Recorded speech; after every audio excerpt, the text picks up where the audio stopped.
Buenas noches, chicos. Doctora, buenas noches.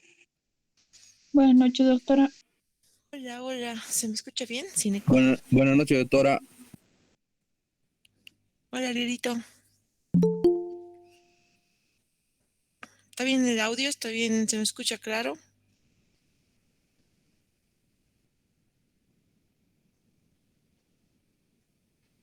Sí, doctora, te escuché claro. Ok, muchas gracias. Esperamos unos minutitos para empezar, por favor.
Ok, chicos, buenas noches a los que no nos habíamos saludado.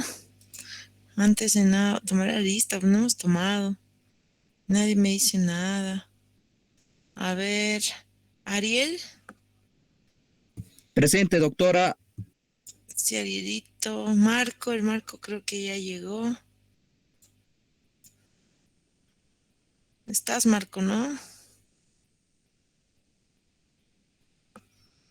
No está, creo. A ver que vuelva. Hugo Crespo o Hernán Sí, Crespo. doctora, buenas noches, perdón. Hola, hola, no hay problema. A ver, bueno, son primeros días, entonces seguro que hay problemas. Mari también está, ¿no? Franklin. Presente, doctora. Sí, Mari, gracias. Franklin. No hay el Franklin. Nelson Flores. Presente, doctora. Buenas noches. ¿Cómo es Nel? Miguel Flores. Rolando Flores. Nada. Sofía, Vivian, Mairana. Esos sí son extraños, ¿no? Ni idea. Rafaela, creo que estaba. Rafaela ya no está. A ver que vuelva. Giovanna. Presente, doctorita, muy buenas noches. ¿Cómo es Jovi? ¿O te gusta que te digan Pame? No, Jovi, por favor, todos me conocen por Jovi. Ya, desde hoy te llamaré Teresa. Ya, Ya, ok. gracias, doctora. Jovi. Gabriel.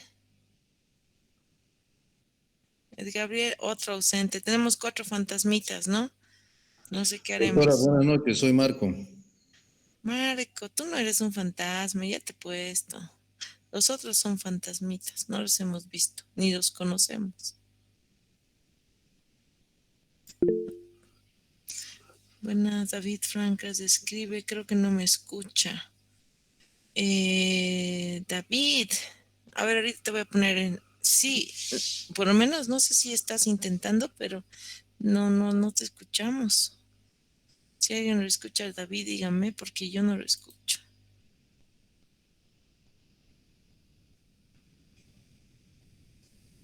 ¿Lo escucha alguien al David?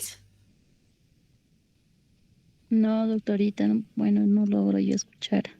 No ve, es que creo que David es que es muy pro también, ¿no? Con sus micrófonos también. ¿Qué habrá hecho ya también? Tal vez ha puesto muy pro. O tal vez su señal debe ser. Tal vez. Ya, sí es mejor lo que tú piensas, ¿no? Bien feo, yo le estaba molestando desde temprano, ¿no? Sí, doctora. Ya, me voy a moderar. Promesa. Ok, queridos chicos, estamos en graves problemas, como ustedes ya sabrán. El David, esperemos que arregle su micrófono, ojalá lo logre. Dale, David, porque estamos atrasados y obviamente hemos visto un poquito de la evaluación, por no decir casi nada, y obviamente ya deberíamos estar avanzando. Lo que yo les propongo es que obviamente yo pueda resolver algunas dudas de la evaluación lo más rapidito que se pueda para que ustedes no estén con dudas. Y entramos, obviamente, ya de prepo a materia, creo que es lo único. Si está muy rapidito el tema o si hay dudas, porfa, yo prefería que o sea, no preferiría, sino es muy importante que ustedes me digan, ¿y esto cómo funciona? ¿Por qué es así? Ya, este es el momento. ¿Están de acuerdo? Sí, doctorita. Ya, entonces me tienen como que seguir porque obviamente vamos a ir un poquito rápido. Creo que estábamos al principio, hemos hablado un poquito de derecho penal. ¿Se acuerdan que yo les he dicho que lo más importante es acordarse de la finalidad?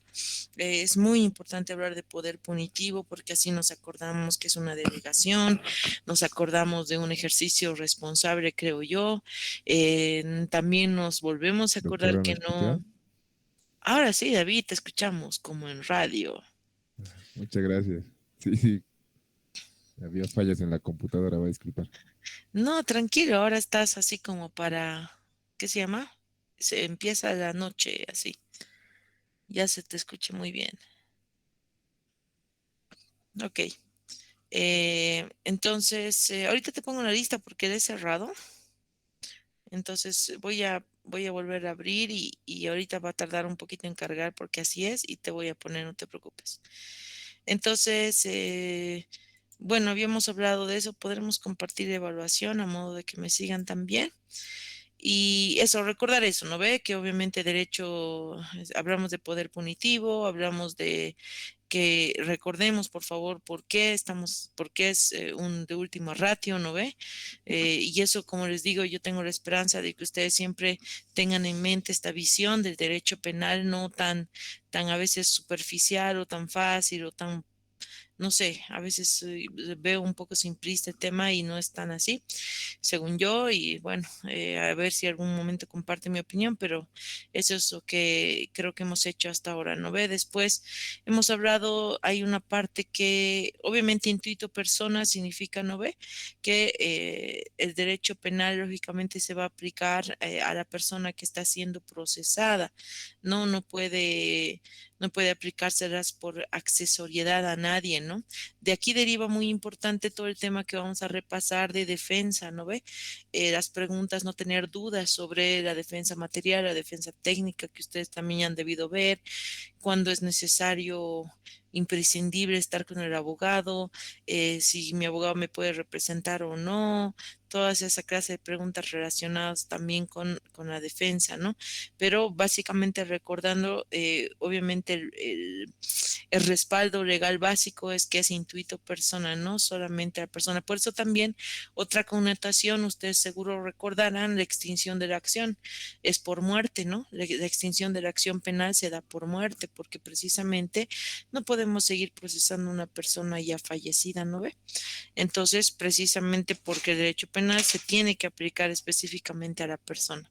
La parte especial y la parte general del código es muy, muy básico. Ustedes saben, creo que tengo aquí el código. Lo tenemos en la parte, bueno, esto es recordando ya, pucha, derecho penal uno, ¿no ve? La cosa es no tener dudas sobre esta parte. Perdón, voy a bajar rapidísimo. Ya me he pasado, ¿no? Es un poco difícil encontrar acá. Ok, aquí el Código Penal, que la propia parte lo dice, ¿no? El libro primero, parte general. Aquí se estudia los ámbitos, ¿se acuerdan? Por eso se estudia ámbito personal, espacial, temporal de la ley, y eso es otra clase de preguntas.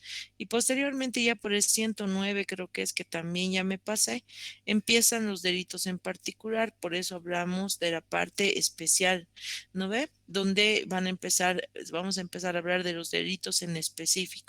Esa es la única, lo que perseguía la pregunta que recordemos, ¿no? Las dos partes.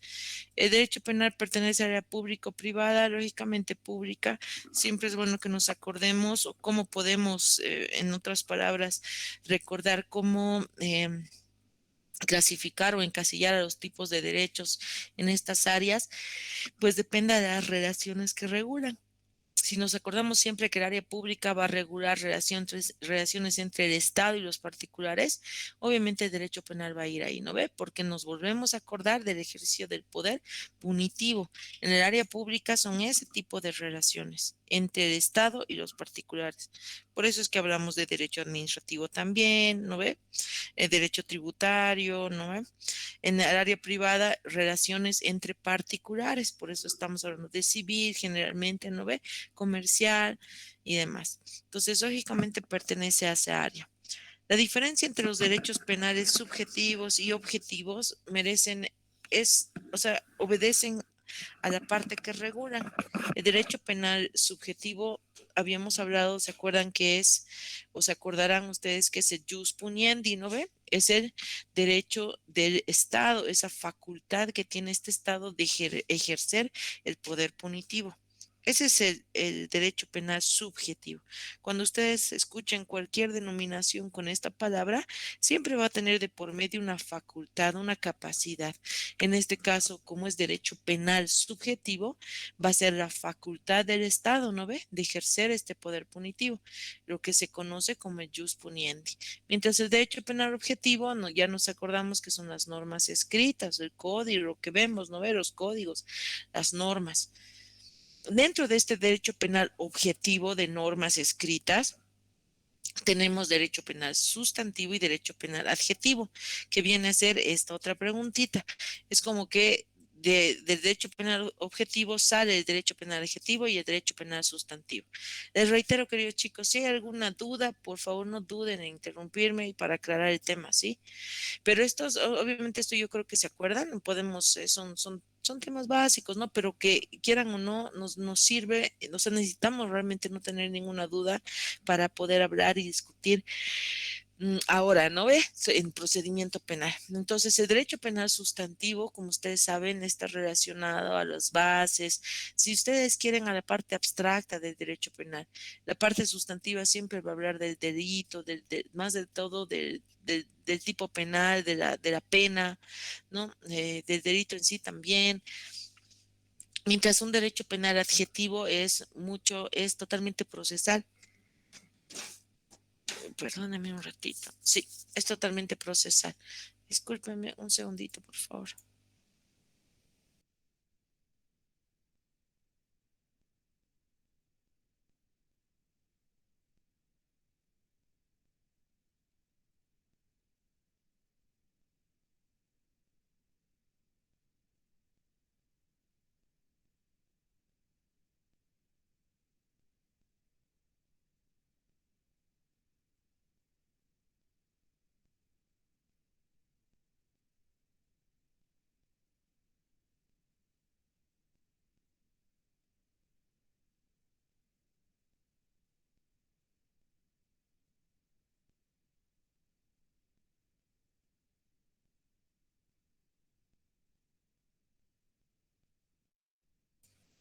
Ok, discúlpeme, ya está.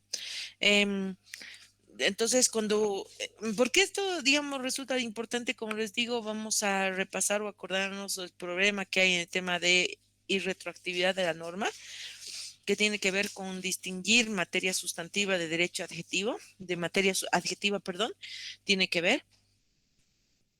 Y esta tiene una aplicación totalmente práctica, muy lógica, muy chiquita, digamos, porque ustedes van a escuchar más de una vez a algún abogado que quiera utilizar otras palabras. A veces hay muchos profesionales que les gusta hacer eso, o a veces son muy redundantes, o quieren utilizar otros términos para, yo qué sé, no sé, les gusta o parece que sintieran que están hablando algo muy complicado, no sé qué, y hablan así a veces, ¿no? Ah, el artículo de nuestra norma penal adjetiva.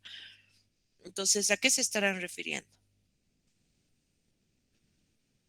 Si es adjetiva, ¿a qué código se están refiriendo? Al Código Procesal Penal y todo de acuerdo a los procesos, ¿cómo era la cosa? Algo así, Es- doctor. Estás bien, pero se llama código de procedimiento, ¿sí? Sí. Es procedimiento. Cuando así ¿te acuerdas? Procesar, no, procedimiento. O sea, completarlo, porque ese es el título, digamos. No es que estés diciendo algo malo, sino que lo correcto es hablar como lo hemos denominado, ¿no? Es un código de procedimiento penal, ¿no? Y a eso se va a referir la normativa adjetiva penal que están hablando, ¿no? Por ejemplo. Y si dice normativa sustantiva, generalmente se están refiriendo al código penal, ¿no ve? Porque es sustantivo. Entonces, eso es importante. La finalidad de la pena, como ustedes saben, tiene una finalidad, una prevención de carácter especial y una prevención de carácter general, ¿no ve? La primera es la típica se ubican de que el delito sea en sí, trate de desmotivar al delincuente, ¿no ve? Es como una amenaza social.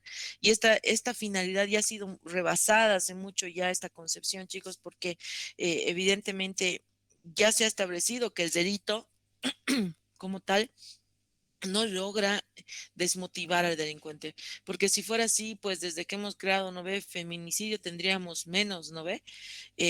Violaciones tendríamos menos, o sea, es cierto que evidentemente hay otras variables, ¿no? Pero lo que sí no se puede ya afirmar en este momento, a esta altura, digamos, de toda la evolución de la normativa penal, es que el delito sea realmente, o sea, que la pena que obviamente forma parte del delito importante, sea totalmente, esté cumpliendo una pena de amenaza social. No, en realidad esto no es suficiente y eso es lo que más rabia da en la utilización del derecho penal tal como se lo utiliza de forma irresponsable ahora, ¿no ve? Ustedes se dan cuenta que cuando hay un tema social, un problema social, pucha, ¿no ve? O sea, lo máximo es que el Estado dice, ah, se va a crear un tipo penal y todos, bravo, no, listo, ya estamos, ¿no? Como si poner una conducta en el código resolvería el problema. Y eso es la irresponsabilidad, ¿no? De parte de las personas que sugieren eso, sea por ignorancia o tal vez también por demagogia, por intereses, por politiquería, todo el tema, no sé cuál sea la motivación, pero el resultado es el mismo. La sociedad sigue estando en el mismo lugar, arruinada, sin la solución, como debería tener cualquier problema social, ¿no ve? Decir, pucha, entonces, ¿por qué pues hay tanto feminicida? ¿Por qué hay tanto violador? ¿Por qué hay tanto esto? ¿Por qué hay tanta corrupción? Entonces, entonces que tenemos que atacar de todas estas partes, ¿no? Entonces, como les digo, lo importante acá es que siempre tener una visión crítica como penalistas sobre realmente lo que se quiere con la materia, ¿no? Porque en algún momento ustedes van a llegar a aportar, si siguen en el área penal, tal vez van a llegar a aportar en ese momento, ¿no ve? Quién sabe, en unos años como asambleístas, como yo qué sé, como principalmente eso, ¿no? Para crear normativa, como en la política, tal vez para decidir algo y realmente entender cuál es la finalidad, ¿no? Que no está cumpliendo la pena. Entonces, en conclusión, la prevención general clásica que también está propuesta en el código, ya está rebasada hace años, ¿no? Solamente se pone, creo, como mención, porque obviamente en algo motivará a alguna persona a conocer que su conducta puede tener cárcel, ¿no? Entonces, como que subsiste, ¿no? Pero así como la primera finalidad ya no es. Y la prevención especial, la clásica, ¿no? De reinserción, de rehabilitación de la persona, que ustedes saben también que ahí andamos muy mal, ¿no? En el tema penitenciario, basta simplemente con escuchar las noticias, peor en estos últimos meses, ¿no ve? De que se ha visto cuán mal está manejado el tema de ejecución, tampoco es que era gran novedad, sino que ahora pues están dando más importancia, digamos, al tema y como si fuera gran cosa están viendo, no vea, que los jueces han soltado, o sea, eso no era nunca fue una novedad y como les digo, realmente hay temporadas, ¿no? Que se agarran, tiene que haber un chivito expiatorio por ahí. No digo que esté mal, a nada es mejor algo, claro que sí, pero o sea, nosotros como abogados tenemos que tener esa visión correcta, ¿no? No la misma que cualquier persona que desconoce esto y dice, y que lo ve, no sé, pues este señor, este del gobierno, como que agarrando dos, tres violadores al día y wow, ¿no? Dios mío, sí funciona. O sea, ese no es el problema, ¿no? La macana es que se los agarra, se los mete, salen peor o salen de cualquier forma. Y esa no es la solución, se dan cuenta, es como un parche, ¿no? Y tal vez ni siquiera. Y la falta de sinceridad con la solución hacia la sociedad es lo que realmente molesta. Entonces, como hombres, digamos, y mujeres, chicos de derecho, sí tenemos que tener una visión un poco más crítica a eso. Tal vez positiva, yo qué sé, tal vez es la idea de ustedes, pero una visión crítica basada en fundamentos, no decir, ah, cierto, está haciendo esto, está bien, ah, no, así es la norma, enterarse, escuchar, ¿no? Después viene la parte de la jurisprudencia penal. Ustedes saben que la jurisprudencia penal es muy importante. Yo se los pongo acá específicamente porque ustedes saben que las fuentes del derecho son novelas reales, históricas, ¿no? Materiales, formales. Lo que importa más que todo, yo quisiera es que ustedes se acuerden que las fuentes formales, que son las que nos interesan a nosotros de creación casi directa de la norma, son las clásicas, ¿no ve? Como primero va a estar la ley, y yo propongo que las consideremos realmente la jurisprudencia como una segunda fuente, está la costumbre, los principios, ¿no ve? Ahora, obviamente la costumbre en nuestro derecho sí tiene mucha importancia. Ustedes recordarán la jurisdicción indígena originario campesina, ¿no ve? Entonces, obviamente ahí la fuente de la costumbre tiene un rango mucho más importante. Pero como nosotros estudiamos básicamente más que todo jurisdicción ordinaria, no la indígena originario campesina, pues para nosotros la jurisprudencia, chicos, va a tener un segundo lugar totalmente indiscutible. Y eso es lo que yo quisiera que desde ahorita que tengan en su mente. Estudien la materia que estudien, la jurisprudencia va a ser relevante conocerla. Obviamente, sobra decir que en nuestra materia todavía más, ¿no ve? Entonces, la jurisprudencia puede ser de dos clases, como nos acordamos, ¿no? Básicamente, hay jurisprudencia emitida por el Tribunal Supremo de Justicia. Sabemos que uno está en Sucre, ¿verdad? Y hay jurisprudencia emitida por el Tribunal Constitucional de Bolivia, que también es un hito, está en Sucre. Y esta última es constitucional, ¿no ve? Porque el Tribunal Constitucional tiene la facultad de interpretar la Constitución. Entonces, básicamente, no nos vamos a poner ahorita a discutir la primacía o no de alguna de estas jurisprudencias, porque no es obviamente, nuestra área, pero sobre todo, lo que nos importa acordarnos es que tenemos que estar muy al tanto de la jurisprudencia existente en cualquiera de las figuras que estemos estudiando. Si ustedes simplemente estudian procedimiento penal ahora, simplemente conociendo qué dice el código un poquito y no conocemos jurisprudencia, desde ahora estamos chuecos, estamos mal, ¿me entienden? Es como que estudiar algo de forma parcial y no está bien, ¿no? Entonces yo siempre voy a proponer la lectura de jurisprudencia y vamos a lógicamente estudiar conmigo las sentencias constitucionales más importantes, ¿no? Que han modificado y que modifican, ¿no? Diariamente la normativa. Es importante que ustedes tengan esa percepción, ¿no? De que cada día se emiten nuevas sentencias y que alguna de ellas puede estar modificando algo que ustedes acaban de aprender, por ejemplo, ¿no? Entonces, por eso es importante estar actualizado. Después tenemos aplicación del ámbito espacial. En el ámbito espacial, lo único que yo quisiera que se acuerden, o sea, esto es para recordar los ámbitos más importantes, ¿no? El ámbito espacial, como su nombre lo dice, es donde se aplica la ley. Entonces, ustedes saben que revisando el código en la primera parte, que no es así, no es un secreto ni nada. Ustedes cuando tengan dudas, cuando ahorita quieran repasar más cómo era esto del código, cómo era del ámbito espacial, lo único que tendrían que acordarse es revisar lo primero, ¿no? Los ámbitos de aplicación de la norma. Por eso uno estudia ámbito espacial, porque quiere saber dónde se aplica la norma penal. Y lo tenemos en el primer artículo, si se dan cuenta, nos dice qué pasa, ¿no? O sea, en temas de territorialidad, nacionalidad, de personas que están fuera del país, qué pasa si yo cometo un delito como boliviano en otro país, qué me aplica, al revés, si un extranjero viene aquí, qué pasa. Por eso se habla de sentencia extranjera, se habla de extradición. Acordémonos que tenemos pasiva y activa, ¿no ve? Después está la vigencia temporal. Aquí vamos a discutir cuestiones o se discuten cuestiones como de retroactividad, irretroactividad y ultraactividad. Y en cuanto a personas, si se dan cuenta, esto siempre nos va a responder a la pregunta de cuándo, ¿no? Mientras que en cuanto a las personas, nos va a responder la pregunta de quién, ¿no ve? Eso es lo que hace los ámbitos y está en el código, ¿no ve? Espero que ya estén recordando un poquito eso. Y es importante porque obviamente tenemos que utilizar el código. Ya en procesal penal se utilizan o sea, necesitamos conocer estos fundamentos, chicos, para no tener dudas en la aplicación del procedimiento. Ahora, en cuanto a las personas, generalmente ya te incluye, para poder desarrollar correctamente, te incluye todo lo que es la teoría del delito, ¿no? Que lo tenemos a partir del artículo 8.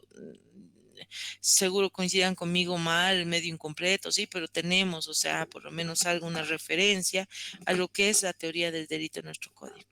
Y de eso se trata, o sea, y eso, si se dan cuenta, perdón, trata los ámbitos, son los 3 ámbitos que están en el código. ¿Estamos bien hasta acá? Sí, doctor. Sí, doctora, todo bien. ¿Sí? ¿Siguen vivos? Ok.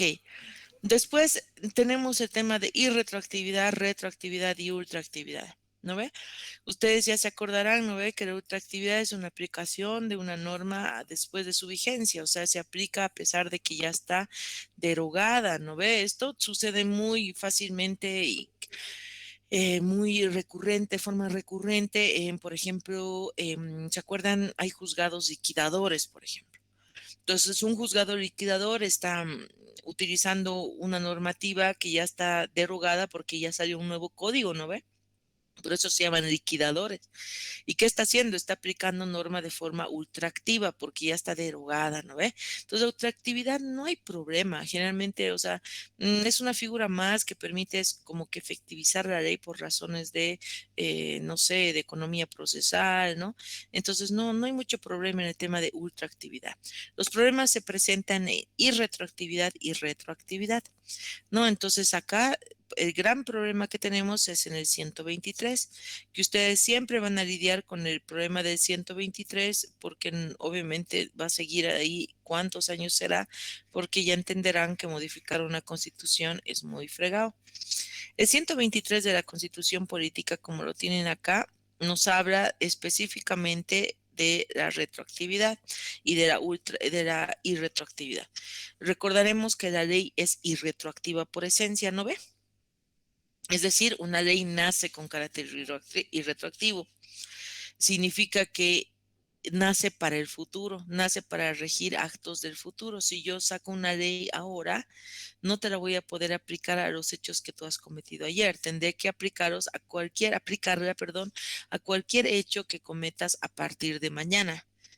Por eso se dice rige para el futuro, por eso se dice que es irretroactiva. La norma por esencia es irretroactiva. Entonces, si se dan cuenta, eso nos dice también la Constitución.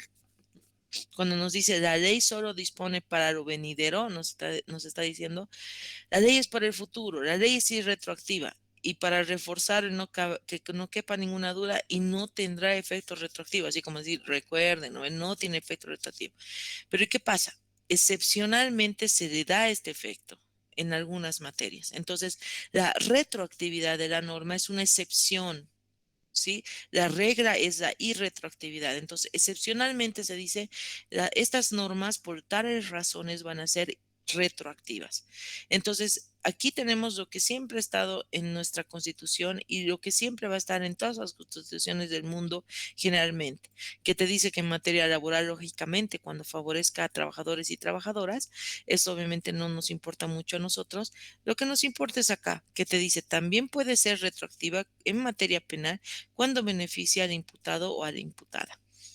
Esto también es algo que existe en todos los países del mundo, la mayoría. Es lógico que realmente una norma se puede aplicar de forma retroactiva cuando beneficia a alguien. Es por eso que ustedes escuchan, digamos, en la normativa, en la tele, en alguna cosa, en las amnistías, algo, es lo que puede pasar, por ejemplo, no sé, si yo he cometido un robo. Yo he cometido un robo, no sé, hace unos 3 años, ¿no? Y me han dado 5 y yo estoy cumpliendo mi tercer año todavía ahora, ¿no? Si se dan cuenta, yo he cometido un robo que se me ha juzgado y condenado con una norma que existía el 2019, digamos, ¿no ve? Entonces yo estoy cumpliendo mi pena. Resulta que hoy día sale una norma que dice que el robo para Bolivia ya no puede ser 5 años, que son 2 años. Entonces, esta norma no me puede aplicar, ¿no ve? Porque la norma que acaba de salir es para el futuro, ¿no ve? Por esencia, por naturaleza. Pero la Constitución nos dice que con excepción o excepcionalmente, una norma se puede aplicar hacia atrás cuando beneficia al imputado. Entonces, tranquilamente mi abogado podrá decir, bueno, acaba de salir una norma ahorita en marzo del 2022 y yo solicito que se le aplique de forma retroactiva a mi cliente. O sea, se le aplique a los hechos que él ha cometido el 2019. Es una aplicación hacia atrás. ¿Por qué? Porque le beneficia, porque el robo para Bolivia ya no es 5, es máximo 2. Mi cliente ya cumplió 3, o sea, que ya ha pasado, o sea, ya debería salir de la cárcel, por más de que él tenía una condena de 5 años, ¿se dan cuenta? Pero si la normativa, hay una normativa que exista y beneficia a una persona, se le puede aplicar de forma retroactiva. Hasta ahí estamos bien en aplicación, chicos. ¿Hay dudas de qué es retroactividad?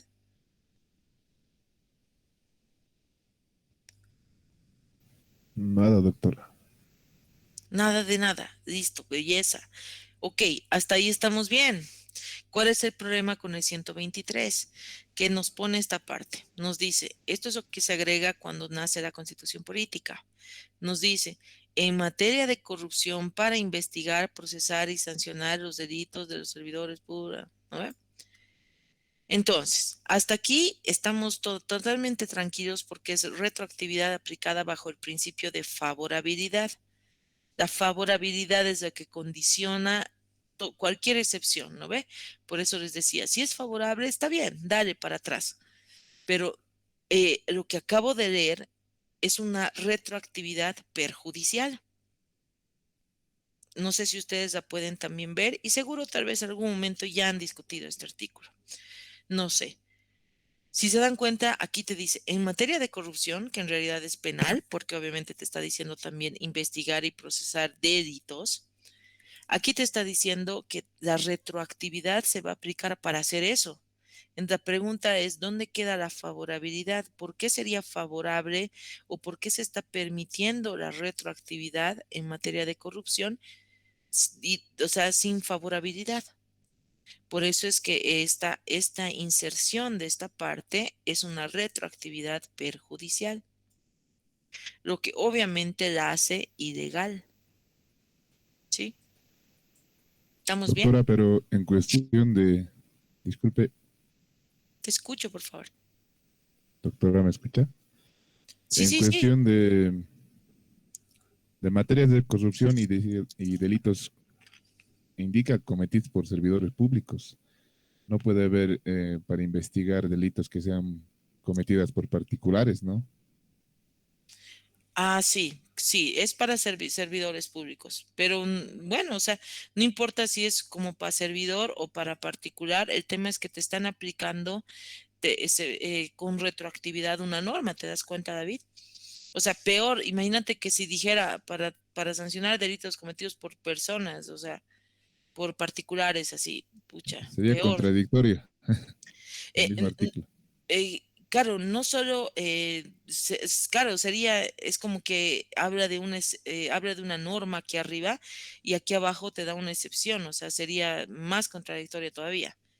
Pero ahorita lo que digamos, se dan cuenta que es una retroactividad de carácter, como les decía, eh, perjudicial. O sea, se dan cuenta del problema, Doctora, Marquito. a ver, habría que tomar en cuenta, yo considero, ¿no? La corrupción. ¿Qué es? La corrupción es un daño económico que está produciendo al Estado, ¿sí? Entonces yo creo desde ese punto de vista está enfocada esta situación, ¿verdad? Por eso se la ve como algo contradictoria. Marquito. Ah, ya. Eh, no es tanto ni siquiera la materia, es como que imagínate que para ti fuera importante, para un país fuera importante, más importante que la corrupción, no sé, pues lo que está de moda, feminicidios. Y yo pusiera y diría, no, para el Estado ahorita lo que es más importante, yo entiendo que te refieres a un daño, digamos, del Estado, pero no importa, o sea, ahorita podemos poner cualquier ejemplo.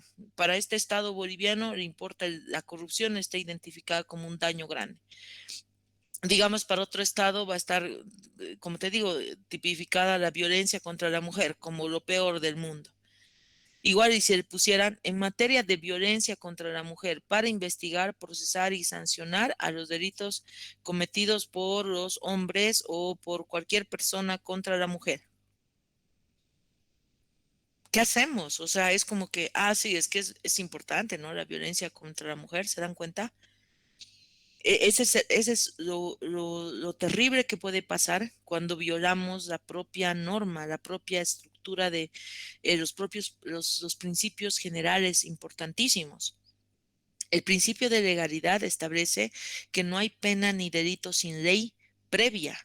Si tú aceptas que se pueda legislar, se puede investigar y sancionar hacia atrás, Puede ser que, por ejemplo, ahorita tú tengas alguna acción, no es ningún delito. Y después de unos años te van a crear una conducta específicamente para juzgarte a ti, como anillo al dedo. ¿Se dan cuenta? O sea, la retroactividad, la única excepción que puede existir a la ley, al principio de legalidad, es en favorabilidad, porque obviamente es muy entendible que un Estado cambie de parecer respecto a algo, como les decía, el robo, ¿no ve? Ahí estamos bien. Pero al revés es una manipulación de la normativa. O sea, transgredes toda la estructura. ¿Se dan cuenta? No estamos, es totalmente innegable el tema de la corrupción, totalmente importantísimo. La pregunta es, ¿hasta dónde puedes llegar para tratar de perseguir la corrupción?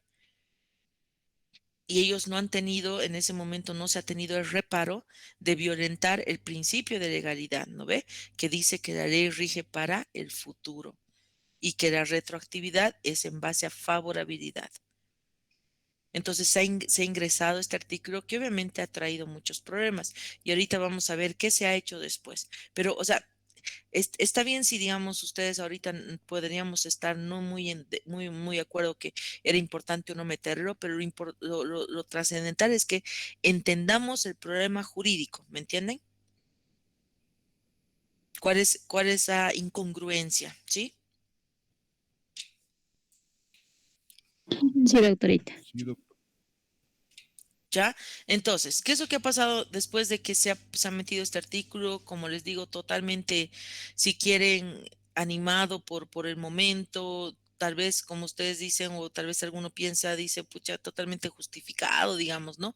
Está bien, pero se ha metido este artículo en transgresión a un principio de legalidad y esto ha tratado de ser arreglado posteriormente por la 770. La 770 es una sentencia principal, importantísima, que ustedes tienen que revisar para siempre entender el problema de la retroactividad en la norma. Yo simplemente les voy a decir así de forma muy simple que ha hecho la 770 para que ustedes tengan actual, o sea, que tengan la percepción actual de cuál es el problema actual en el tema de cuál es la solución que se ha dado a la problemática del 123 o que trajo el 123. La sentencia, la 770 se la da el 2012. Ustedes saben que la Constitución viene el 2009, ¿no ve? Entonces, años después, se quiere procesar, no me acuerdo, a un político por ahí, por un incumplimiento de deberes, ¿ya?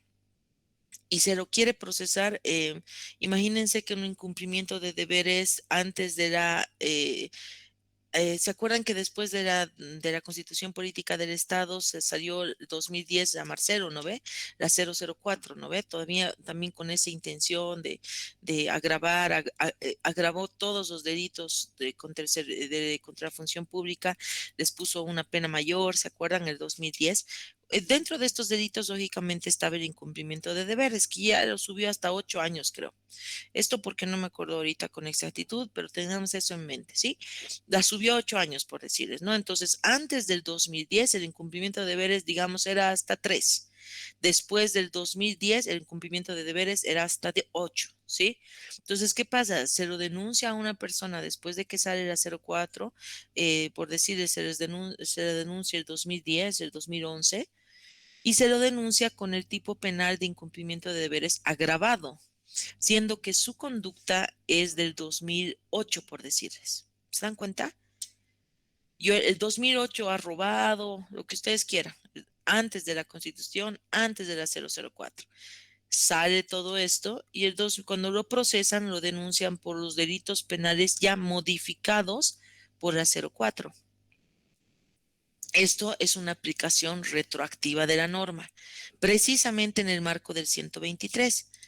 O sea, ahí el fiscal ha agarrado y ha dicho, bueno, lo voy a imputar a esta persona por incumplimiento de deberes. A ver, ahorita el incumplimiento de deberes tiene 8 años, pues ya ha sido modificado. Pucha, pero su acto o su conducta es del 2008. Eso es aplicación retroactiva. Ah, sí, claro, pero la ley me permite, el 123 me permite investigar y sancionar hacia atrás. Ah, ya, bueno. Entonces se lo procesa a esta persona y o sea, como resultado de esto o en el interín en este proceso, los abogados presentan este amparo y esto termina con la 770, la sentencia 770, que les reitero, es muy importante que ustedes la lean para poder entender el problema, la problemática de la irretroactividad y retroactividad de nuestra legislación. La 770 en una forma muy resumida, queridos chicos, ¿qué hace? Dice, no nos olvidemos que la ley es irretroactiva. No nos olvidamos que la ley tiene que, la retroactividad solo procede con favorabilidad, ¿no? Y nos dice, no es posible aplicar retroactividad en materia sustantiva. Por eso habíamos ahorita, nos hemos acordado de materia sustantiva, ¿no ve? Básicamente le está diciendo, tú no puedes procesar a una persona con un tipo penal agravado si en el momento de su comisión, de la comisión del delito, existía otro tipo penal. Eso es materia sustantiva. No existe retroactividad perjudicial en materia sustantiva. Eso nos dice, ¿no? Como recordándonos que, o sea, en pocas diciendo un poco más directo, o sea, solo le faltaba decir que 123 es inconstitucional. Obviamente no puede decirlo porque es una sentencia, imagínense la problemática y todo. Pero básicamente dicen no es posible, ¿sí? Entonces está diciendo lo que ustedes quieren para procesar y sancionar no está bien. Y en tema adjetivo nos dice que sí se aplica de forma específica la ley inmediatamente puesta en vigencia. Eso se llama retrospectividad procesal, ¿ya? Eso lo vamos a ver tal vez algún rato con más calma y cuando ustedes también se den un ratito y puedan leer la 770, la podemos discutir. Entonces, actualmente es como que se ha querido corregir el 123, no obstante sigue ahí pero no no es discutible la aplicación sustantiva de la norma. Entonces, imagínense, este problema también puede ser aplicado. ¿Se acuerdan el año pasado? Ya creo que les decía que tengan ese cuidado con la norma. Salió la 1390 el año pasado, no veo otra norma de fortalecimiento a la corrupción en junio, creo, el año pasado, donde también se vuelven a incrementar las penas de otros 20 delitos. Como les digo, como si esa fuera la solución a la corrupción, ¿no? Pero bueno, entonces imagínense, si ustedes tienen un caso y les van a decir, em, yo he cometido un incumplimiento de deberes el 2020, ¿no? O he hecho tal cosa, ¿no? Y bueno, ya que se subsume al incumplimiento de deberes, no podrían aplicarles la 1390 si digamos el caso se inicia hoy y quisieran ustedes tal vez al revés presentar una denuncia contra algún servidor público, no podrían denunciarlo por un incumplimiento de deberes agravado por la 1390. ¿Se dan cuenta? Tendrían que denunciarlo por el incumplimiento de deberes no modificado, es decir, el que existía al momento de la comisión, porque está prohibida la retroactividad de materia sustantiva. Esas son las implicaciones de forma muy resumida, queridos chicos, en tema de vigencia temporal de la norma. Doctorita, Yo, disculpe que me interrumpa. ¿Puede volver a repetir lo que nos estaba mencionando de la 1390, por favor?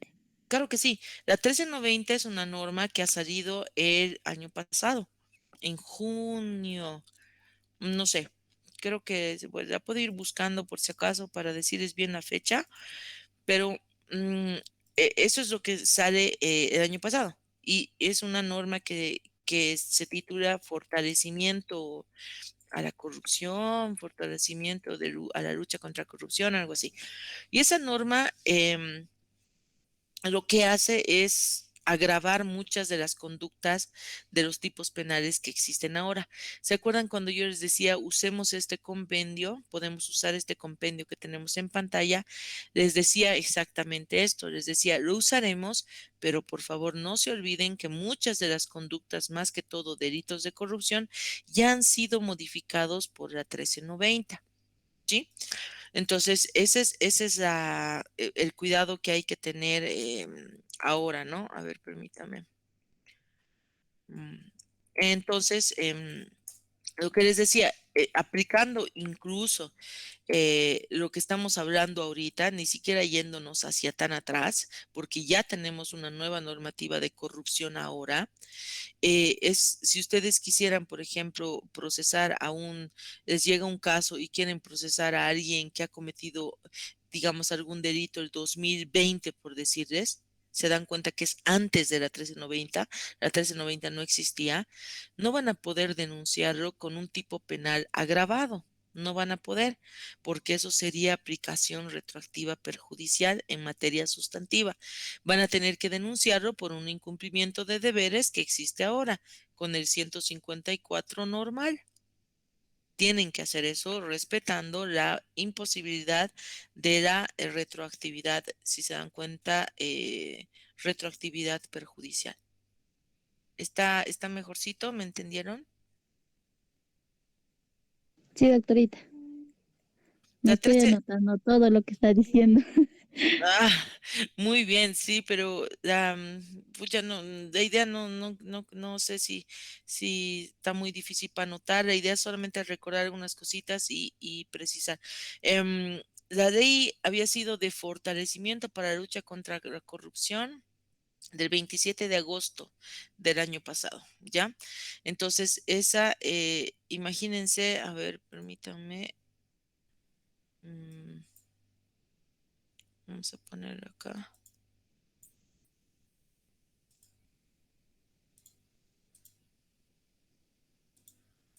Ahí están viendo en pantallita, por ejemplo, no es a formal, ¿no? Esta es solo una página ahí de, de que encontré, pero es para esto, ¿no? Se llama Ley de Fortalecimiento de la Lucha contra la Corrupción 1390 del 27 de agosto.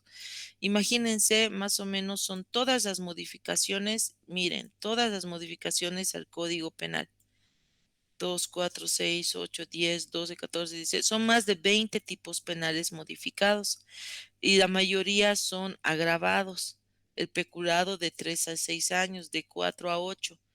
Entonces, miren, han modificado el peculado, malversación, cohecho, uso indebido, concusión, todos los tipos penales de corrupción, ¿no? Entonces, eso hay que tomar en cuenta mucho para uno, tener un código más actualizado. No, yo no se los doy porque digital no hay todavía, pero si ustedes se van a comprar uno, por ejemplo, físicamente, tengan el cuidado de que ya tenga la 1390. Y cuando usen este digital conmigo, siempre vamos a tener cuidado de tomar en cuenta esto. ¿Sí? Entonces, ese es el problema, o sea, no sé si problema, pero digamos la problemática, lo que ustedes deberían recordar respecto a la aplicación temporal de la norma. Esa es la única complicación, por ejemplo, que ustedes tienen que pensar al aplicar procedimiento penal, ¿no? Decir está vigente, no está vigente, qué aplico, qué no aplico. Por eso repasamos esto, ¿sí? Hasta ahí serían todos los ámbitos de la norma. Podemos acordarnos un poco teoría del delito si todavía siguen vivos, tratar de hacerlo lo más rápido posible. Pero ¿cómo están? ¿Está bien? ¿Se entendió? Sí, doctorita. La Jovis es mi único fan. ¿Los demás estarán vivos o ni bola nos estarán dando? Sí, doctora. Ahí está el Sí, Nel, doctora, está todo súper claro. la Rafa, la Rafaelita, ya se emociona la Rafa, se le agradece. Sí, doctora, está claro. Ahí está el Ariel también vivo. Ok, entonces, chicos, lo que hay que recordar en teoría del delito y lo que es necesario para procesar es que no puede haber una confusión entre teoría del delito y entre, digamos, descomposición de un tipo penal. Estas dos partes que se hacen, que se aplican como dos análisis, sirven para subsumir una conducta, ¿sí?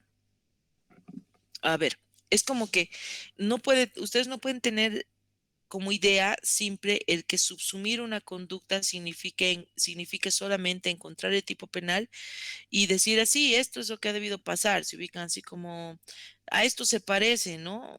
sí parece estafa, ¿no? Porque no le ha engañado, no ve, no le ha devuelto, entonces debe ser. Y listo, ya lo encontré y eso es ser penalista, ¿no? Obviamente conocer el procedimiento. Entonces, eso, por favor, no es correcto, ¿no? Un penalista y una aplicación responsable de un tipo penal o de derecho penal, chicos, tiene que ver con el conocimiento de esta teoría del delito y obviamente la diferenciación con la descomposición. Ustedes saben que la teoría del delito, se acordarán, es un sistema de filtros, ¿no? Un sistema de preguntas, ¿no ve? Que se hacen para saber si un determinado hecho social es un delito. En cambio, una descomposición de un tipo penal es lo que ustedes llevan en Derecho Penal 2, llevaron, por ejemplo, sí, Derecho Penal 2, creo. Llevaron, por ejemplo, no sé, pues, a ver, homicidio, allá, a ver, sujeto activo, sujeto pasivo, verbo rector, no ve, condición, elemento material, verbo rector, no ve, bueno, ya he dicho, creo. Eso es una descomposición del tipo penal. Entonces, un clásico error de abogados y un clásico error hasta de operadores de justicia es que se entiende que subsumir una conducta significa descomponer un tipo penal. Ese es el tremendo error que se comete, o sea, porque no es suficiente que yo descomponga un tipo penal, no significa que yo subsuma tu conducta al tipo penal. Que yo diga sujeto pasivo, el que matar, el sujeto activo, o sea, así, ¿no ve? O sea, se dan cuenta, verbo rector, matar, elemento, o sea, eso no, que yo desarrolle eso y comente algo sobre el tipo penal, como eso que hacen los autores cuando ustedes pueden abrir cualquier libro de derecho penal, parte especial, ¿no ve? O comentado, ¿no? Código penal comentado, tomo 2 generalmente o como les digo, de los delitos en particular, dicen, ¿no ve? Cuando ven cualquier autor de esos, ustedes se van a dar cuenta que abren el código y te dicen, ¿no? A ver, delito de traición. Este delito tiene como sujeto pasivo, como sujeto activo, es un delito permanente, es un delito instantáneo. Este delito generalmente se aplica a tal y te van contando, ¿no? Cómo se aplica. Algunos te dicen qué antecedentes hay. Eso es una descomposición de un tipo penal. Y lamentablemente muchos creen que el subsumir una conducta, cuando tú ya estás tratando de atribuir un hecho a una persona, se trata solamente de hacer eso, es decir, de descomponer un tipo penal y eso es totalmente incorrecto. Lo que es necesario que ustedes se acuerden desde ahora que la subsunción responde de forma innegable, chicos, a una aplicación de teoría del delito más una descomposición. Ojo, se dan cuenta que no es que estamos dejando de lado la descomposición, nos sirve, está bien, pero es una parte, es una patita de la mesa, si ustedes quieren, ¿ya? Bueno, nuestra mesa tendría 2 patitas, pero bueno, la otra pata es la teoría del delito, ¿ya? ¿Se dan cuenta? Primera aclaración, ¿sí? Por eso es que es importante recordar teoría del delito para poderle aplicar. No nos referimos a muchas personas están confundidas a veces hablar de la teoría del delito, piensan que, no, la historia, cómo era causalista, finalista. No, es una aplicación práctica, chicos. No se trata de historia, no se trata, se tratan de preguntas específicas para saber si la conducta que tú estás viendo es delictiva o no.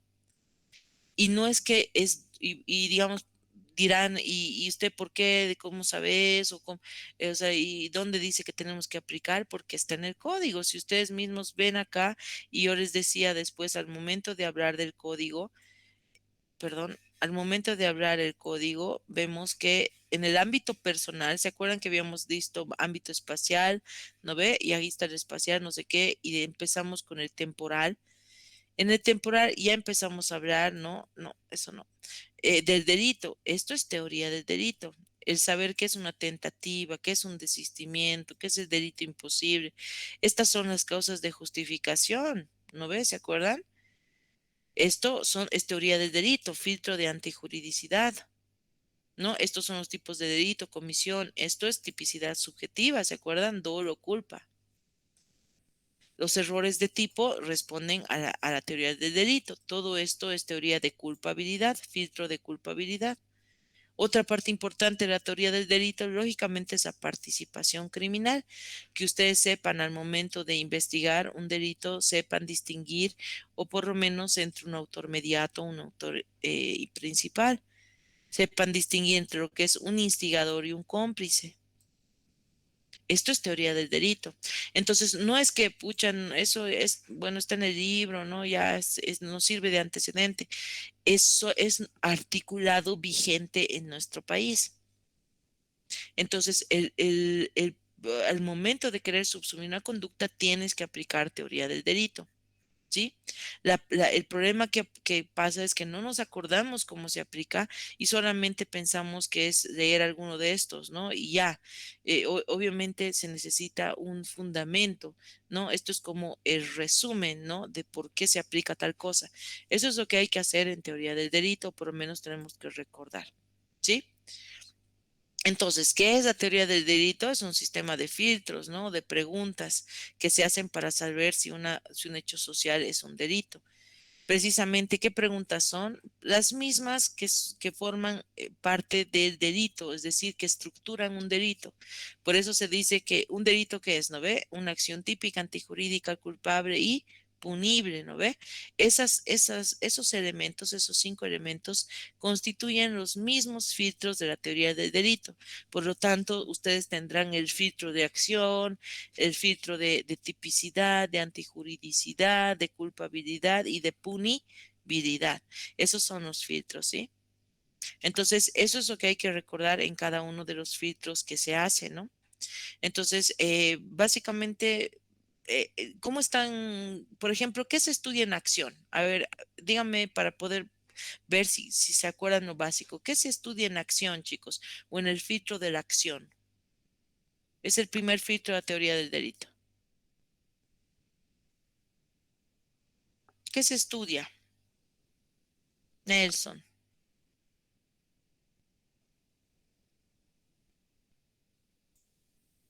Creo que tengo por aquí algo que nos puede ayudar. Nelson, ¿estás o no estás?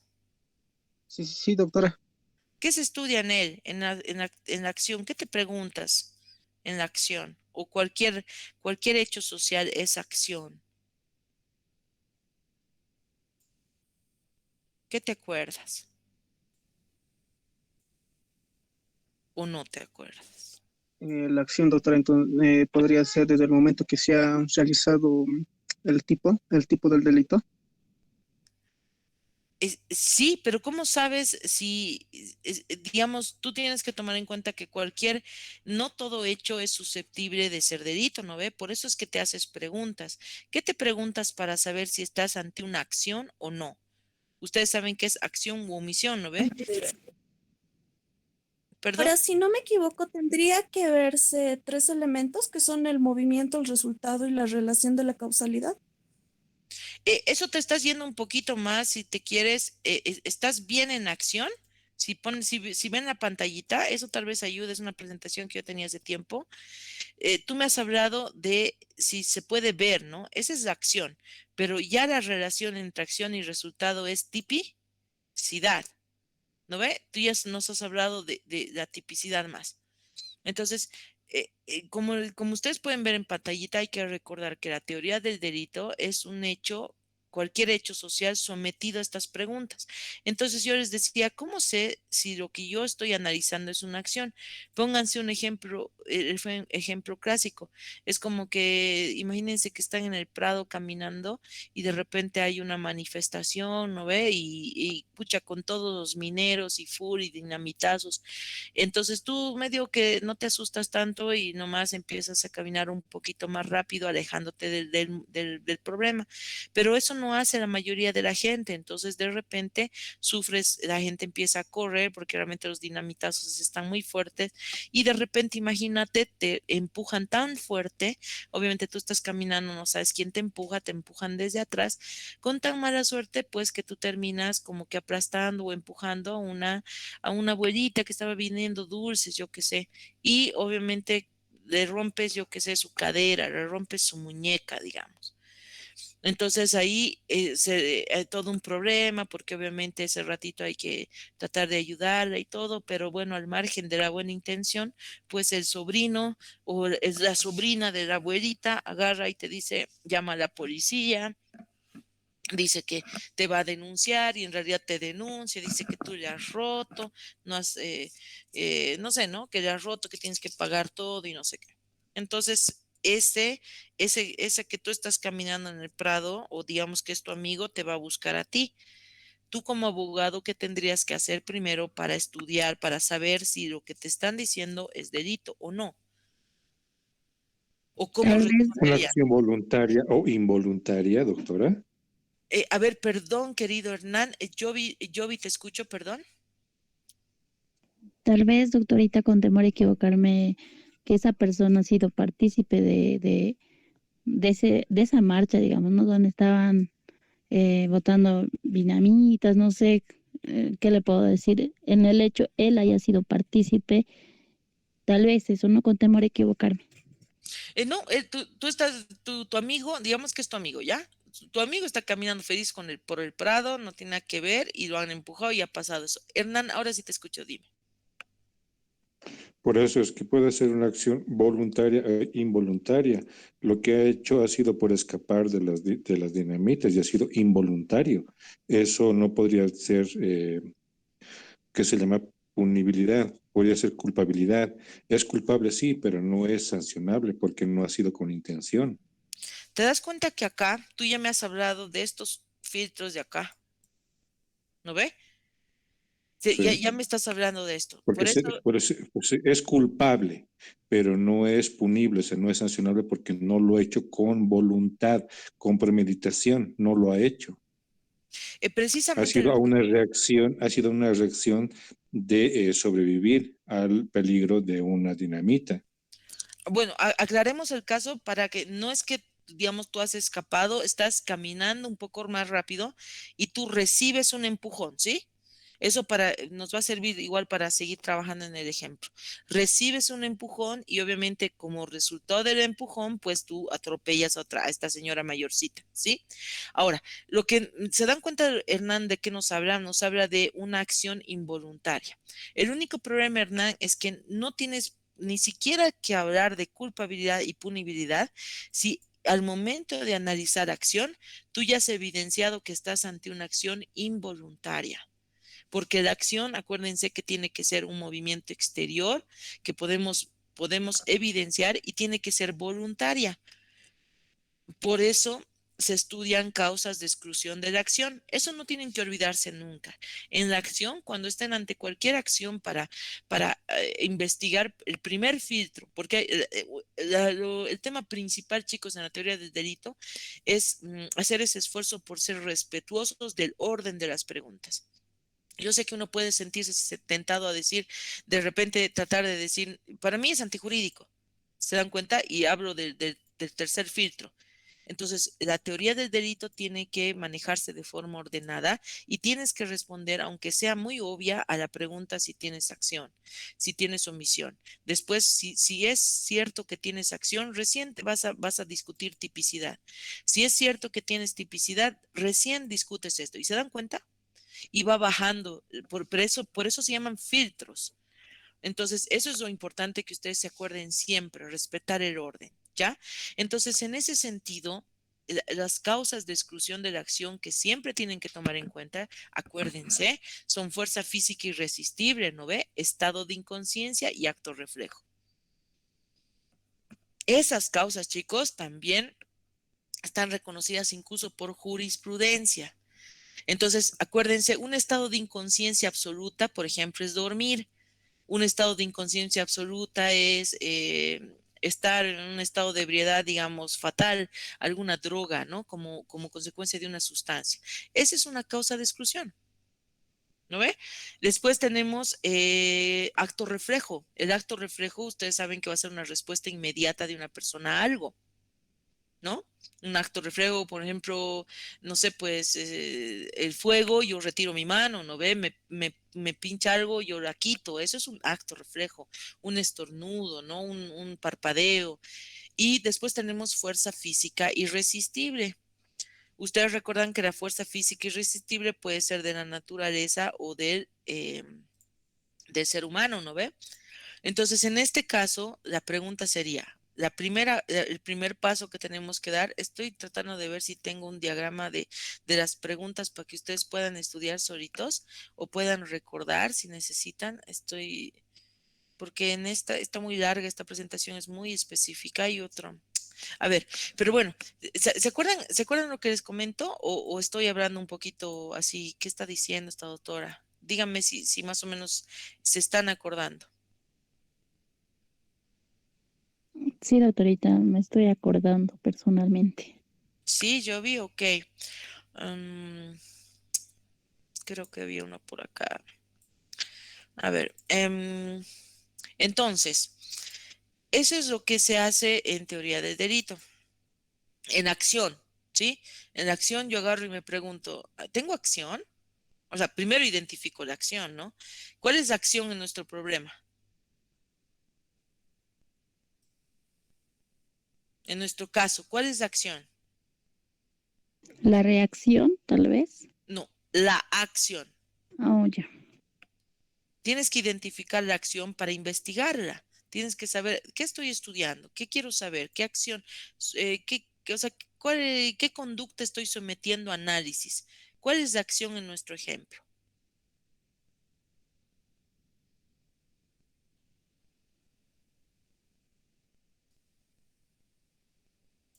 ¿Cómo es, chicos? ¿Cuál es la acción en nuestro ejemplo?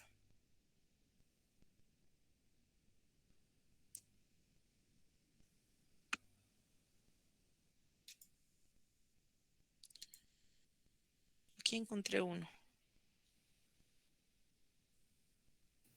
Doctora, no sé si podrías repetirme el ejemplo. Se me cortó el internet hace rato. Claro que sí, estoy caminando por la calle por el Prado, de repente hay una manifestación de las clásicas y bueno, yo no corro, empiezo a caminar un poco más rapidito, pero sí hay gente que empieza a asustarse más que yo o que tu amigo, digamos, ya, digamos que es nuestro amigo y de repente pues estás caminando y desde atrás recibes un empujón muy fuerte, a tu amigo lo empujan porque hay gente corriendo y tu amigo termina pues aplastando o empujando a una personita mayor y termina pues rompiéndole la cadera, fracturando la muñeca, una lesión que ustedes quieran por ahí. Entonces ya tienes ese problema. El tema es que nosotros como abogados no podemos responder de una forma muy simple, ¿no? O sea, si ustedes preguntan, si yo le pregunto esto a una persona que no estudia derecho, me podría decir, no, pues ¿cómo va a tener un problema? Pues sí, así sin querer, ¿no?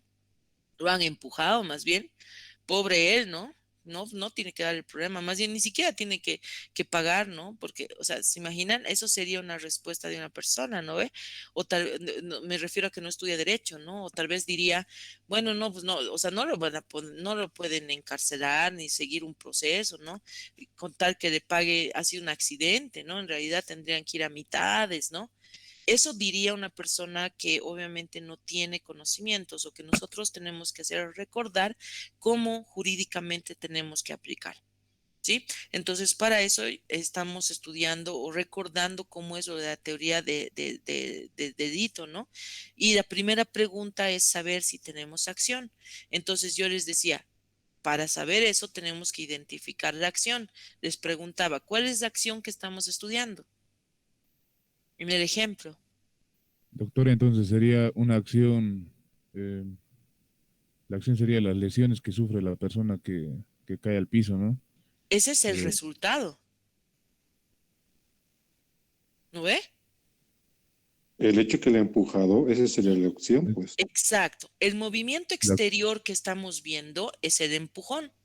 O sea, me refiero, estamos estudiando, digamos que nuestro amigo se llama Pepe.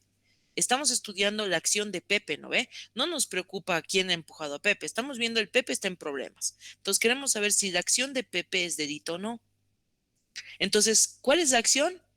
Aplastar a la señora, por decirles. No vamos a hablar de empujón, pues nos vamos a confundir. El empujón primero es de la gente y el que yo aplaste a la persona, a la señora, esa es la acción. ¿Estamos de acuerdo? Eso vamos a investigar. ¿Sí? Una vez que ¿estamos bien? Sí, doctora. Si aquí les pongo un cuadrito, esto es totalmente improvisado, pero tal vez les sirva, el otro día lo he hecho así, tal vez les pueda servir para recordar. De todos modos, los puedo dar, si les sirve, súper. Entonces, tenemos que acordarnos que la acción es exterior y voluntaria, ¿no ve? Tenemos que identificar la acción y tenemos que preguntarnos si hay causas de exclusión. Y hemos identificado la acción. Hemos dicho la acción es aplastar a la señora. Perfecto. Segunda parte, nos preguntamos si hay causas de exclusión. Para eso yo les hablaba del estado de inconsciencia, del acto reflejo y la fuerza física irresistible. ¿Se acuerdan que les he dado una definición de cada una de ellas? Entonces ustedes tienen que preguntarse, ¿esa mi acción es un estado de inconsciencia? El aplastar a alguien, ¿yo estaba en estado de inconsciencia? Doctora, pero disculpe, en cuestión de exterior voluntaria, ¿no se referiría a que tendría que haber habido la intención de empujar? Precisamente para saber, para corroborar el hecho de que es voluntario o no, no simplemente puede ser una afirmación nuestra de sin querer. Por eso es que la teoría nos dice que nos preguntemos estas tres cosas para saber y afirmar que esto es, no, o sea, que no puede ser considerada una acción voluntaria. ¿Te das cuenta? Son las tres formas, digamos, correctas de manifestación de falta de voluntariedad. Entonces, doctorita, podemos mencionar que era una fuerza física irresistible, ¿Por qué? porque en el momento, obviamente, se puede percatar que la señora ha sido, eh, ¿cómo se dice?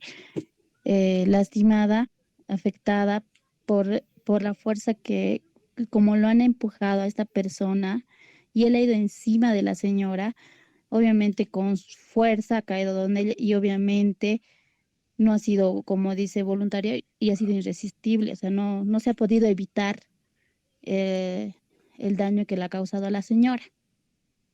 Está bien, pero no te confundas en estudiar el resultado, ¿no ve? El resultado es evidentemente las lesiones. Tienes que estudiar la Doctora, acción. David. sería entonces un acto reflejo, puesto que la persona que ha ocasionado que perdón, la persona que ha empujado ah, estaba susceptible de que sufra algún daño, ¿no? Por las personas que estaban escapando de la manifestación. Y su acto reflejo ha sido correr y sin intención de empujar a la señora. Ahorita ya te estás poniendo a estudiar al que está corriendo. Al único que te importa estudiar es a tu amigo, y saber si tu amigo es culpable o no. ¿Te das cuenta? Doctora, Marco. a ver, en su ejemplo que pone, yo considero que estamos hablando de una acción, considero que es una acción casual, pasiva. ¿Por qué? Porque se lleva a cabo sin ninguna intención, solamente con el afán de poder proteger su vida propia del autor. Por eso yo considero que es una acción casual, que a cualquiera le podría haber ocurrido. El caso fortuito, Marquito, en nuestra legislación, si te refieres a una acción casual, lo único que puede estar relacionado o a lo que se puede equiparar en nuestra legislación es el caso fortuito. El caso fortuito, te cuento que está en doctrina, pero no está reflejado así con sus letras en nuestra legislación y básicamente necesita y no una intervención voluntaria de un tercero. En este momento, un caso fortuito es, yo que sé, que te caiga un rayo, que se te caiga un mueble. ¿Te das cuenta? Eso es un caso fortuito. Eso es algo circunstancial. Pero que tú sufras una fuerza de un tercero, eso ya incluye una participación, te das cuenta, de otra persona. Entonces, si se dan cuenta, no nos confundamos en el ejemplo, y yo estoy caminando hacia adelante, ¿no? O sea, estoy caminando, recibo un empujón. Yo no estoy protegiendo a nadie, yo estoy caminando, recibo un empujón. Como efecto de ese empujón, yo no puedo dominar mi cuerpo del empujón y termino dañando a un tercero. Básicamente estamos diciendo eso. Entonces, para que ustedes se puedan acordar, o sea, en cualquier, vamos a poner más ejemplos para que ustedes puedan ir pensando y recordando esto. Por eso se preguntan estas cosas. Como decía David, él decía, pero ya sabemos que es, digamos, no voluntaria, digamos. No es tan fácil responder esto precisamente para no equivocarte. Tal vez el ejemplo puede ser muy obvio ahorita, por decirte, porque es muy básico, pero precisamente para evitar o para estar seguros que estamos ante una acción que no es voluntaria, tenemos que preguntarnos estas tres causas de exclusión que sí están reconocidas por jurisprudencia en nuestro ámbito. Entonces, fácilmente ustedes pueden decir, a ver, ¿cuál es la acción? La acción es que yo, una persona. Eso me están de eso me quieren molestar a mí. Nadie me quiere, nadie está, digamos, preocupado por, a ver, encontremos a quién le ha empujado, ¿se dan cuenta? Nadie está preocupado por eso. Te están diciendo, tú vas a ser denunciado, procesado por lesiones graves. Entonces tú tienes que decir, a ver, ¿esta persona ha cometido lesión grave o no? A ver, me pondré a pensar, ¿tengo acción? Para saber si tienes acción, tienes que identificar la acción y tienes que preguntar si hay causas de exclusión. Entonces te preguntas, mi acción, ¿no ve? ¿Hay un estado de inconsciencia? Al momento en que yo aplasto a esta persona, yo estoy totalmente consciente, ¿sí? Eso es un estado de inconsciencia, ¿se dan cuenta? Es una pregunta. ¿Estabas consciente o no? Estaba totalmente consciente. Yo no estaba dormido, no estaba drogado, perfecto. Entonces, no hay un estado de inconsciencia. Es un acto reflejo. El hecho de que mi cuerpo, reciba un empujón, acá por decirles, no es un acto reflejo en ningún momento. Un acto reflejo es una reacción inmediata del cuerpo. Un acto reflejo, como les decía, es apartar tu mano de algún dolor, apartar algo. Es tan inmediato la respuesta de tu cuerpo que es un acto reflejo, no puedes ni pensarlo. Entonces, el hecho de que yo reciba un empujón no es un acto reflejo, o sea, que yo aplaste aplaste a alguien por resultado de empujón, pero sí es una fuerza física irresistible.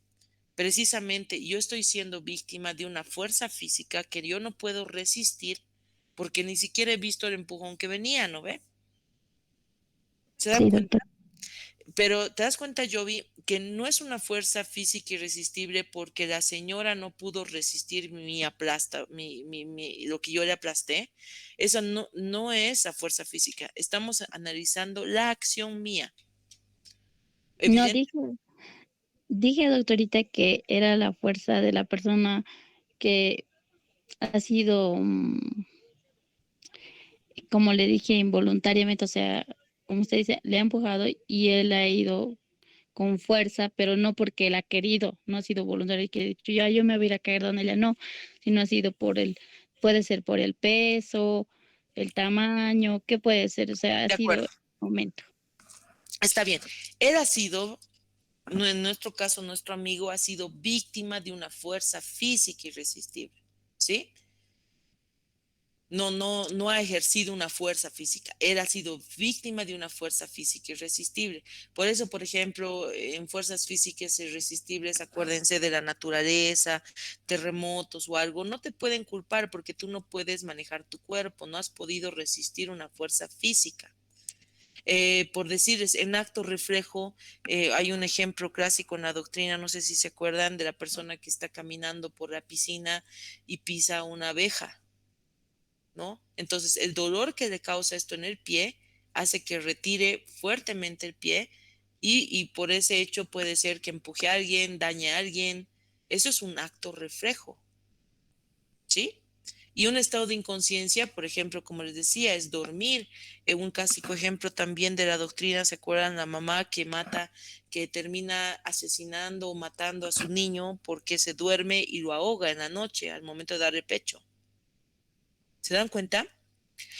Una persona diría, digamos, sin necesidad, o sea, sin analizar jurídicamente, podría decir, no, pues, ¿cómo la van a procesar a la mamá? ¿No ves?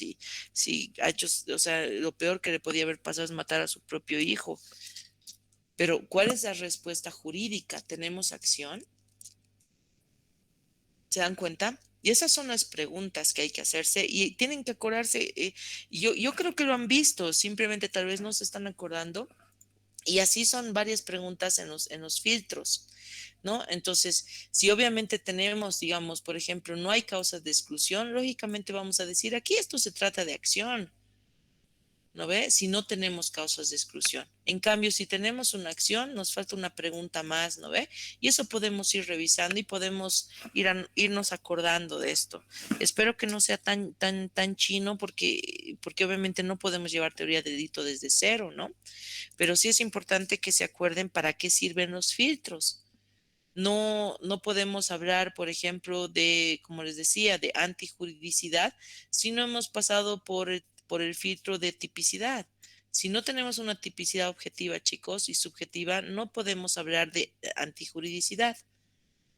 Eso sí es totalmente necesario. Y como les digo, este es un cuadrito sumamente, pero sumamente resumido de lo que hay que recordar en teoría del delito, que tal vez les puede ayudar.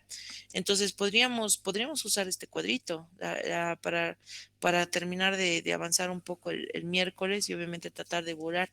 ¿Alguna consultita? Doctora, para que exista acción, mi pregunta es si tiene que haber las tres, estado de inconsciencia, acto reflejo o fuerza, o puede haber cualquiera de las tres Al para que revés, sea considerada acción. si hay alguna de las tres, David, no tienes acción.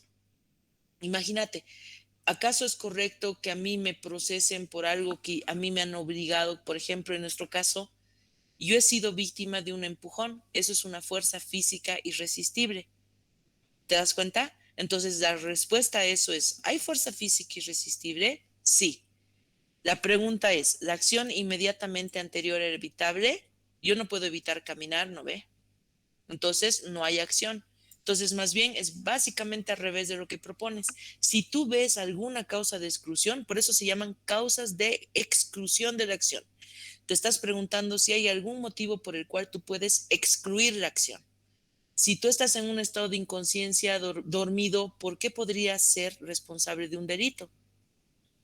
Si tú has hecho algo por un acto reflejo, si has roto una pantalla de una tienda, has hecho caer todo un estante de vinos porque has tenido un ataque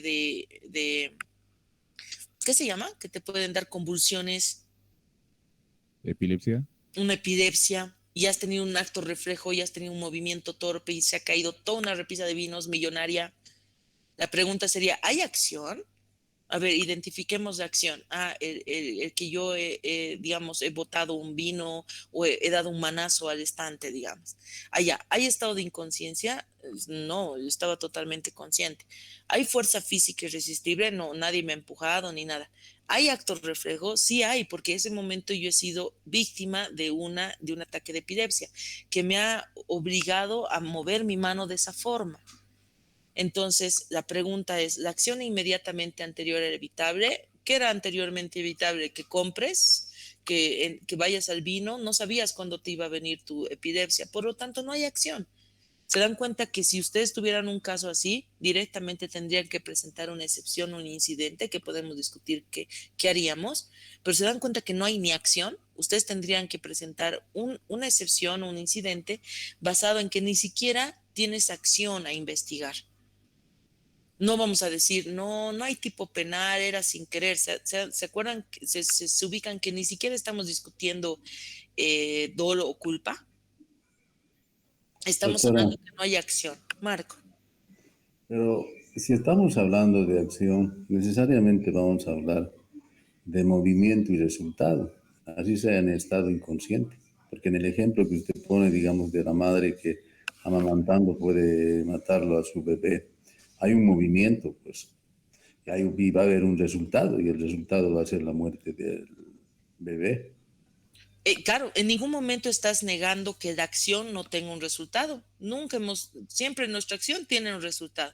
Y siempre nuestra acción tiene un movimiento. Siempre, siempre, si te das cuenta. La pregunta es, ¿esa acción o ese movimiento o ese resultado están excluidos? O sea, ¿pueden ser excluidos? Eso es lo que tú te preguntas, Marquito. Yo considero que hay que ver el resultado, pues, doctora, poder hacer un, un análisis y una representación, ¿verdad? Pero Porque, tienes el resultado, imagínate de la mamá. Imagina, muchas claro, veces nos está yendo el tiempo, pero nos quedemos con esta reflexión, digamos, Marquito. Imagínate de la mamá, tienes el resultado. Bebé muerto, asfixiado. El esposo justo están divorciados, se odian a morir. El esposo agarra y le va a denunciar porque va a decir una mala madre, no quería este último hijo. Y tú eres abogado de la mamá. ¿Qué dirías?